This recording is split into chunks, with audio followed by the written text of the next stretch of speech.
Hi friends welcome to Rena Samayal इनके என்ன சமையல் பார்க்க போறோம்னா சூடான சாதத்தோட கலந்து சாப்பிடுறதுக்கு சுவையான பீக்கங்காய் பச்சடி தான் பார்க்க போறோம். எளிமையான முறையில் இந்த பீக்கங்காய் பச்சடியை செஞ்சிரலாம். சுவை ரொம்ப சூப்பரா இருக்கும். பீக்கங்காய் சாப்பிடாதவங்க கூட இந்த மாதிரி நம்ம பச்சடி செஞ்சு கொடுத்தா கேட்டு விரும்பி சாப்பிடுவாங்க. எளிமையான முறையில் செய்யக்கூடிய இந்த பீக்கங்காய் பச்சடியை ரொம்ப சுவையாகவும் எளிமையாகவும் எப்படி செய்யறதுன்னு வாங்க பார்த்துடலாம். பீக்கங்காய் பச்சடி பண்ண போறோம். அதுக்கு முதல்ல கொஞ்சமா எண்ணெய் சேர்த்துக்கலாம். எண்ணெய் சூடாகி வரட்டும். எண்ணெய் சூடாகி வந்துட்டு இதில் 1 டீஸ்பூன் கடுகு சேர்த்துடலாம். கடுகு நல்லா பொரிய ஆரம்பிச்சிருச்சு. பொடியாக நறுக்குன ஒரு பெரிய வெங்காயம் சேர்த்துடலாம். பெரிய வெங்காயத்தை சேர்த்துட்டு நல்லா வதக்கிடலாம். வெங்காயம் நல்லா வதங்கி வந்துருச்சு. இப்போ இதில் இடித்து வச்ச 5 பல் பூண்டு சேர்த்துக்கலாம். 2 காஞ்ச மிளகா, கொஞ்சமாக கருவேப்பிலை எல்லாத்தையும் சேர்த்துட்டு நல்லா வதக்கிடலாம். பூண்டு காய்ந்த மிளகாய் எல்லாம் சேர்த்து நல்லா வதக்கியாச்சு. அதுக்கப்புறமா ஒரு தக்காளி பழம் பொடியாக நறுக்கி வச்சுருக்கேன். தக்காளி சேர்த்துடலாம். தக்காளி சேர்த்துட்டு நல்லா வதக்கிடலாம்.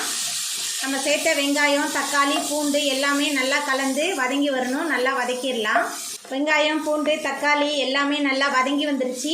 இப்போ இதில் பொடியாக நறுக்கி வச்ச 2 பீக்கங்காய் சேர்த்துடலாம். இது 1/4 கிலோ பீக்கங்காய். பீக்கங்காவை சேர்த்துட்டு இந்த எண்ணெயிலே கொஞ்சம் நேரத்துக்கு நல்லா வதக்கிடலாம். பீக்கங்காய் சேர்த்துட்டு கொஞ்சம் நேரம் நல்லா வதக்கியாச்சு. இந்த மாதிரி பீக்கங்காவை எண்ணெயில் வதக்கி செய்யும்போது ரொம்ப சுவையாக இருக்கும் பச்சடி. அதுக்கப்புறமா உப்பு சேர்த்துக்கலாம்.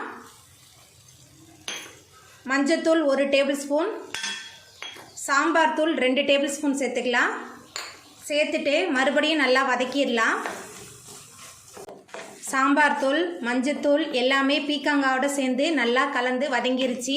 உங்களுக்கு வேணும்னா கொஞ்சமாக தண்ணி சேர்த்து வேக வச்சுக்கோங்க. நான் தண்ணி சேர்க்கலை, ஏன்னா பீக்கங்காவே தண்ணி விட்டு தான் வேகும். இப்போ எல்லாத்தையும் சேர்த்துட்டு நல்லா கலந்து விட்டுடலாம்.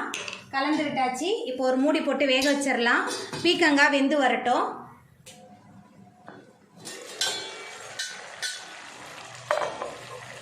பீக்கங்காய் நல்லா வெந்து வந்துருச்சு பாருங்கள். நம்ம சேர்க்கும்போது பீக்கங்காய் எவ்வளோ இருந்தது எல்லாமே வதங்கி நல்லா சுண்டி வந்துருச்சு.